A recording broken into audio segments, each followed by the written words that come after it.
everyone, and welcome to Best Friends Dog and Puppy Advice. My name is Sinead. I'm one of the admins on this group, and I am just about to do a little video for you guys.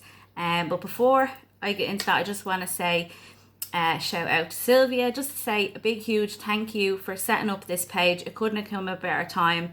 With the lockdown, there's a lot of people getting new puppies, and the groomers are closed. There's so much demand out there for advice and for different products and all different things. So we're here to help with all that. One of the most popular things that we're being asked about at the moment is grooming. As you know, the grooming salons are closed, so our four-legged friends are getting very messy looking. So what I'm going to do is I'm going to talk you through from start to finish with grooming a dog that you want to clip, where you're going to be clipping their hair at the end. So I'll talk you through that in a minute. But first, before you decide to groom your dog, you need to first know, well, what type of dog are you grooming? It all depends on the breed that you have. So, and what is it that you want to do? For example, if you have a dog and they shed a lot, is it just that you want to get rid of that hair? Are you just trying to get rid of the loose hair? You don't necessarily need to clip the dog. So with that, you would just need a good de-shedding tool. The best one out there would be the Furminator. It will reduce shedding up to 99%, which is better than any of them out there. So what it does is it'll go in, it'll rake that undercoat out before it falls, so there'll be less foliage around the home and on your clothes. So definitely recommend that one. When you're choosing one, just make sure that you're choosing it for the correct type of dog. So if you've got a German Shepherd, you're going to want a large or extra large long hair. If you've got a Jack Russell, you want a small short hair. So just make sure that you're choosing the right one. If you don't choose the right one, it's not going to do the job.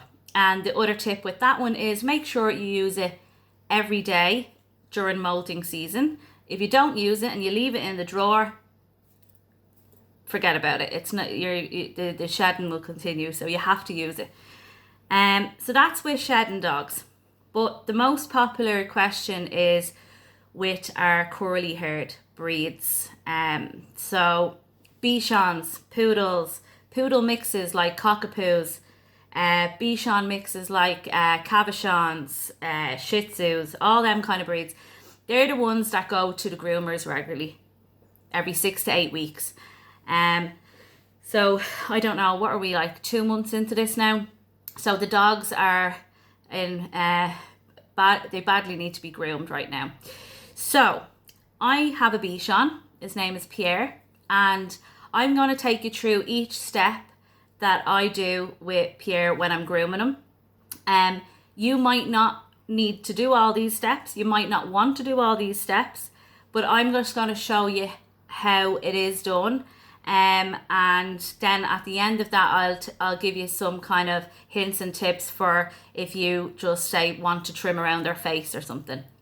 So if you've got a Bichon or a curly haired dog, wavy haired dog, that usually goes to the groomers and gets clipped with a clippers, this is what you need to do first. So first thing you need is a slicker brush. Okay, so this slicker brush you can see here, I know the sun is shining through, it's a lovely day, but hopefully you can see it there. If you see, never mind this side, if you see this side, the teeth are angled at an angle like this, okay? So yeah, so that's basically a slicker brush.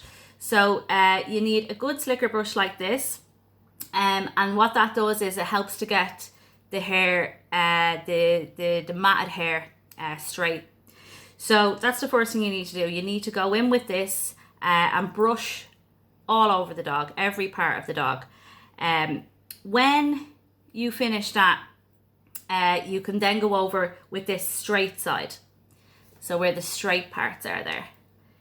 And that will just finish it off. That'll just smooth out the hair. Now, when you're brushing the dog with a slicker brush, if you come across a piece of hair that's particularly badly matted, which you will, especially now at this time, then what you need to do is stop. You don't want to hurt the dog. You don't want to keep tugging on the hair. What you need to do then is go in with either a dematting rake or a thinning scissors.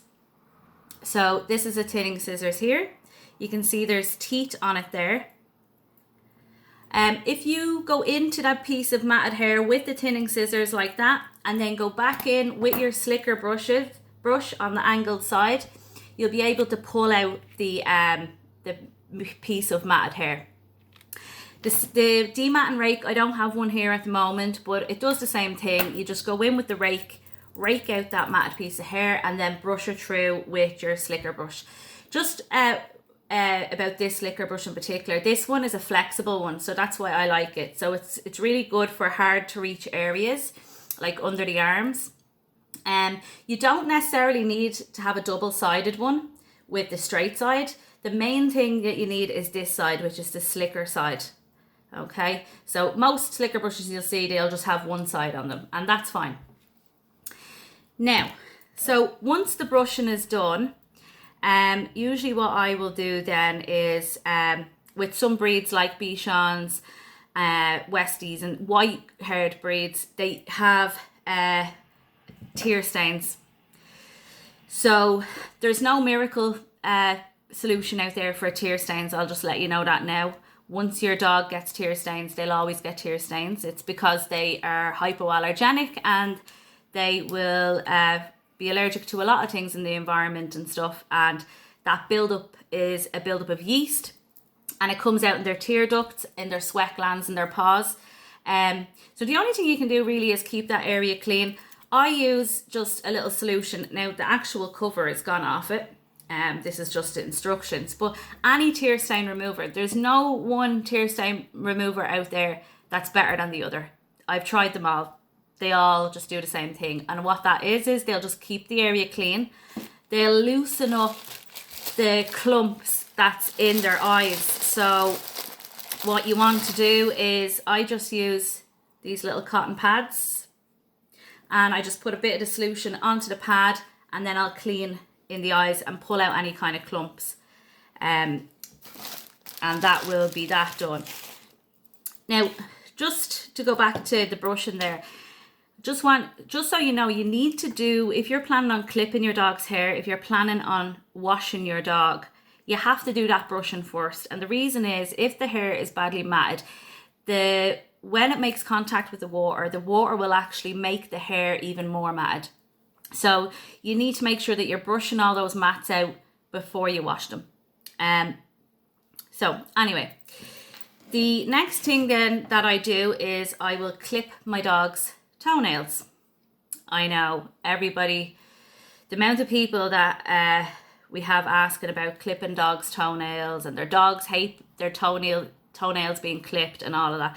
I know, but I do have a solution for that, and I'll get to that in a minute. Anyway, my dog, he's been getting groomed since he's a little tiny puppy. He's well used to it now, so he lets me clip his nails. God love him. And this is the clippers I use. It's for small breed, so it's just a little tiny little small, but you can get them for small, medium, large breeds.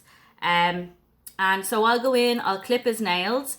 If your dog, when you're clipping nails, the main thing to make sure is that you don't clip into the quick. The quick of the nail is the pink fleshy part that you see when you can see through the nail. So with dogs with white nails, it's great because you can actually see the pink fleshy part, and you just, where the curve of the nail is, you just at an angle clip it until you get as far as the quick, and then stop, and that's the nail done.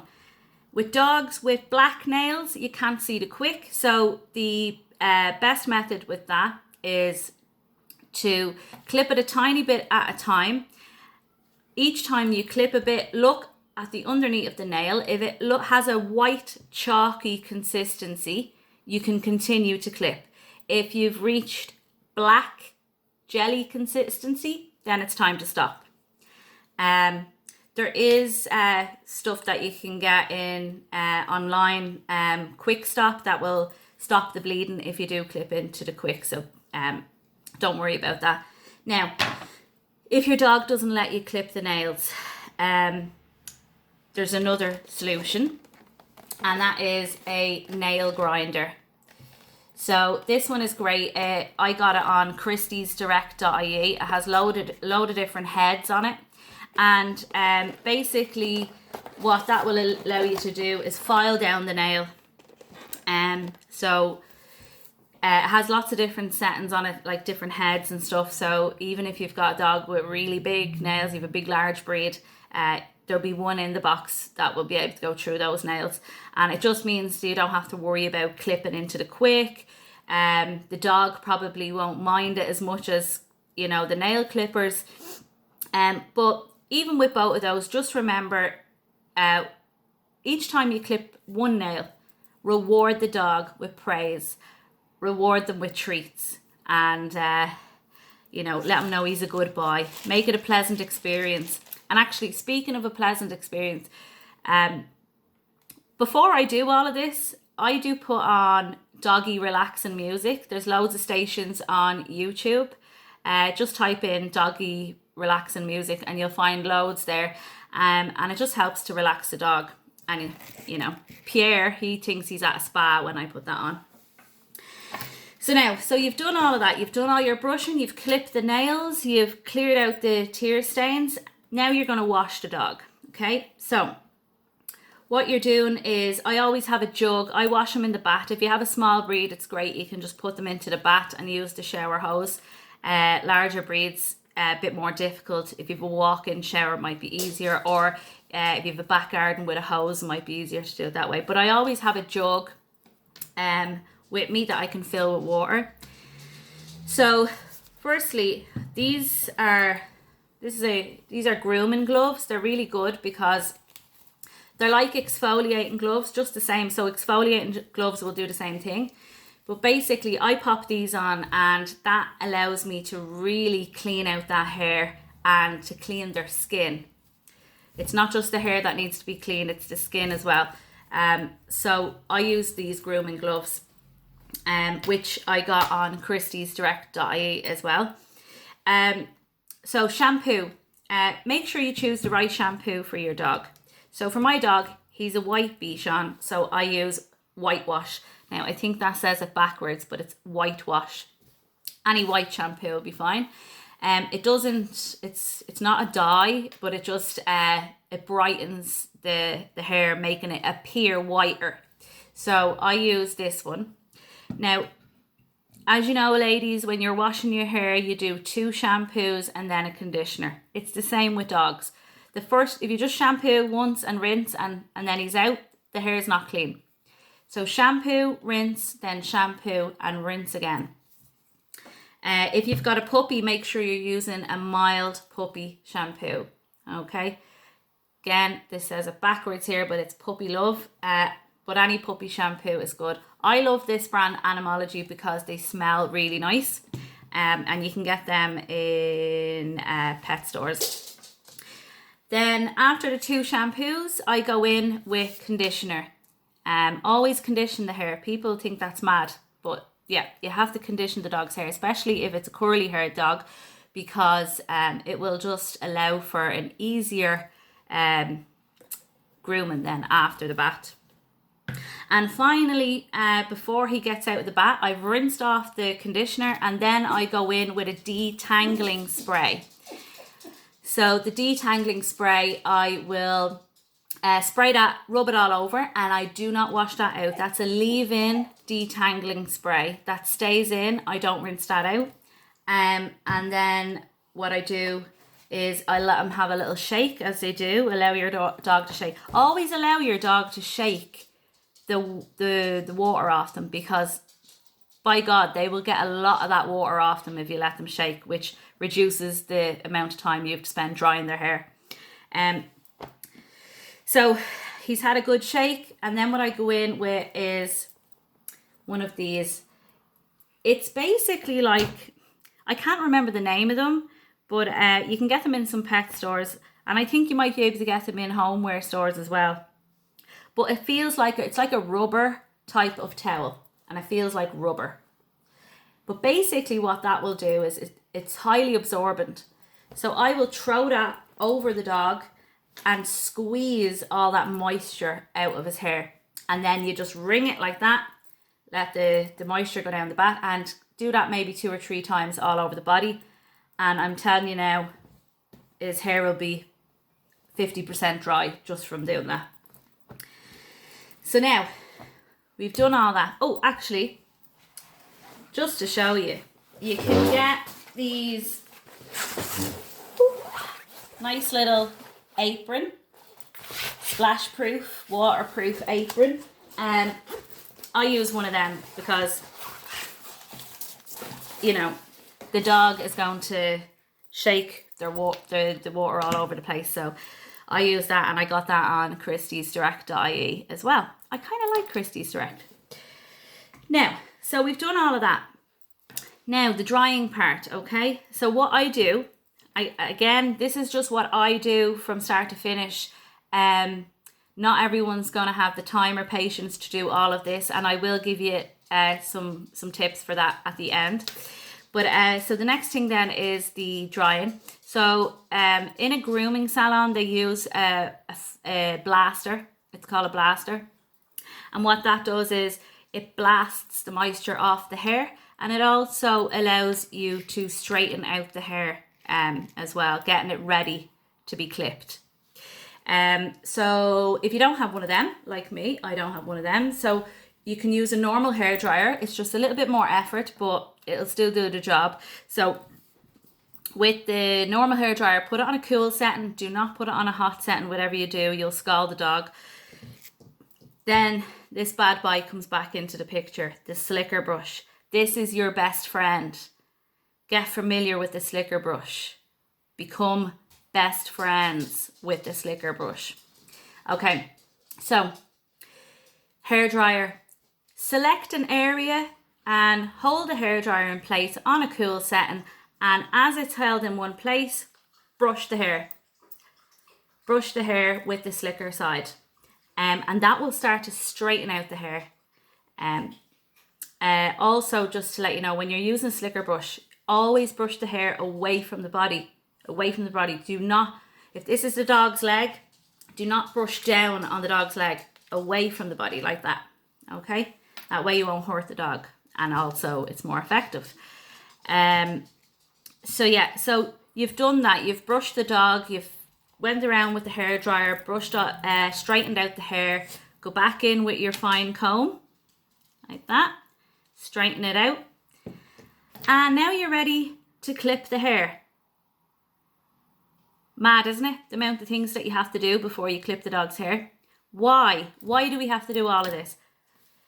A standard clippers will not go through your dog's hair if you don't do this beforehand. If you do not brush out the hair and straighten out the hair, it will get stuck in the hair, especially if the dog is very badly matted. And even if you did invest in really good clippers that like a groomer would use, you'd still need to do all that, or his hair will be so uneven and he'll just look mad. So that's why you have to do all that. It's not because I like doing all these things. Trust me, I'd rather just go clip all the hair off and be done. It's necessary. So you're ready to clip the hair. Here's the clippers here. This one is a wireless one, which is handy. You can just charge the battery, and yeah, I just find it handy because it's wireless, but it doesn't really matter. With clippers, like at the moment, like I'm not going to tell you all the great ones to get. I mean, nobody's looking to become a groomer here. We're just looking to, you know, do a quick job on the hair. So just get a basic one will probably cost you about €50. Anything cheaper than that, I probably wouldn't get it. Like it probably won't do anything for you. So at least €50. And you'll get a couple of different size heads for it. The one I use the most is a 12 millimeter. It will say it on the blade, 12 millimeter.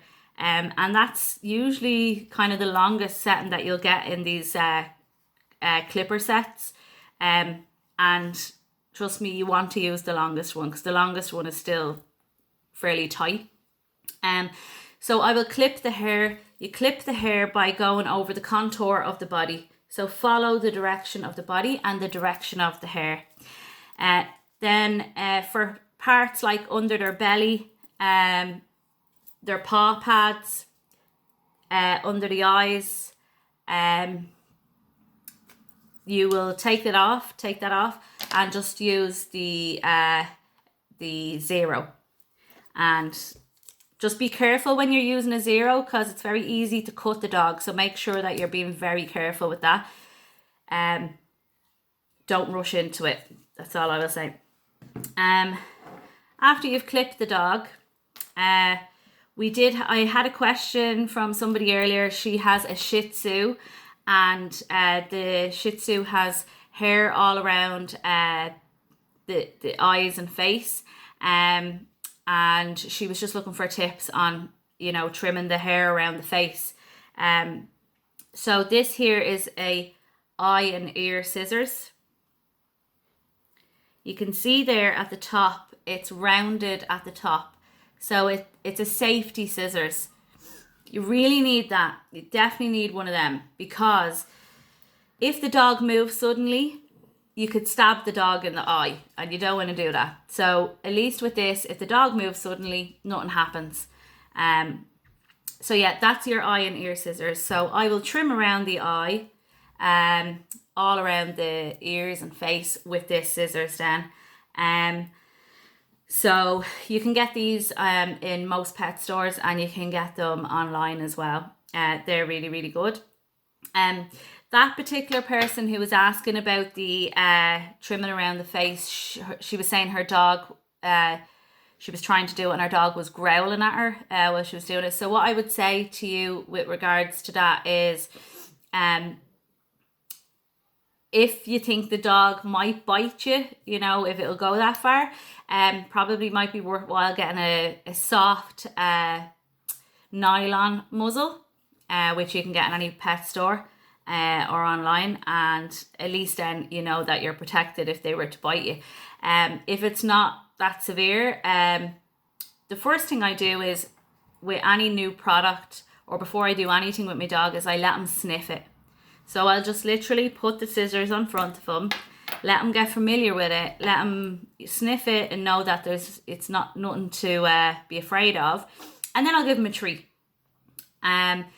Also, the other tip that I can give you is just take it in baby steps. Do one step at a time. So literally, just take a little piece of hair, snip, and then go good boy and give a treat. Just really slowly. And then the other thing is when he's growling, don't give him attention. And what I mean by that is don't say anything back. Don't say or no. Don't give him eye contact or anything because he knows then that it's working. Okay, remember these dogs that we're looking to groom, most of them are dogs that get groomed regularly. They go to the groomers regularly, and I can tell you now that they do not behave like that with the groomers, but they will behave like that with you. And the reason is because you're their mammy, you're their daddy or whatever, and they know how to push your buttons, so they will certainly try. So just don't give in to the growling. And when he's not growling, when he's sitting there being good, reward him with praise and treats. So that's with that question anyway. Then just sticking with questions for a moment. Another person was, she has a mini schnauzer that has really badly matted hair and was looking for some tips. So what I would say to you is the slicker brush, best friend. You need to get one of them. I would suggest a soft slicker brush for a mini schnauzer. They're just, the teeth on them are just a little bit softer and bendier, and they might have little safety kind of little guards on them as well. But they're just a little bit softer. So a soft slicker brush will help with the matted hair. But if it's really, really bad, just remember the tinning scissors or a dematting rake will help you get that out. Finally, you've reached the end. This stuff, everybody loves the smell of their dogs when they come out of the groomer. You know that lovely baby powder smell? Here it is. Baby Fresh. It's from the brand Groom Professional. And it's the baby powder scent. This is a cologne, so it's not water-based. So it smells absolutely divine. One bit of advice, do not spray it directly onto the dog. It's very strong. I spray some onto the palm of my hand. I rub my hands together and I rub it through the dog, and he will smell amazing for days. And you can always top it up, you know, every week, maybe give them a little rub down with it. So that's it from start to finish. That's the basics that you need to do. So if you're not looking to clip your dog with a clippers and you just want to just tidy them up, then I would suggest slicker brush, comb, tinning scissors, slicker brush, and then your eye and ear scissors. Give them a little trim and maybe some cologne for after. So that's if it's just a little tidy up. So I think that's everything now that I wanted to say. If your dog has never been groomed before and you have a puppy, like a Bichon puppy, Shih Tzu puppy, just introduce them slowly with a soft puppy brush and then gradually introduce the slicker brush. The sooner you get them used to brushing, the better. But get a soft slicker brush, and for bathing, then make sure obviously you're using puppy shampoo, nice mild shampoo, and just do things in baby steps. And just remember, no matter what you're doing with your dog, whether you're trimming around their face, just always remember to reward the behavior you want. If they are behaving in a way that you're happy with, they're sitting there and they're not doing anything and they're allowing you to do it, keep telling them, good boy, you're a good boy, there's your treat. And then lastly, this whole grooming process from start to finish, if you're going to be doing that, you're going to have to set a couple of hours aside. It takes a long time. So please give your dog plenty of breaks in between different tasks. So if you're brushing, after the brushing, give them a little break. Then when you go in then to wash them, give them a break after that. Just give plenty of breaks. Allow them to have a drink of water or stretch their legs a little bit. And that is it. So I hope that covers a lot of things for everybody. I will look up some links for some of the products that I have and different things like that. Over the next day or so, I'm gonna probably put the links with this video so you can actually go and buy these things yourself. But most of the stuff you can get them in a pet store or online. Amazon, Christie's Direct, they're all great. So try them out. If there's anything that you think I missed or I didn't cover, just comment below the video and I will respond to you as soon as I can. We will also have more videos coming up over the next, we're going to try get a few videos up every week with different topics. The grooming one obviously was a little bit, urgent. So we prioritized that one because it is, everybody right now is looking for grooming tips. So I hope that I covered everything there. And I shall see you all in the next video.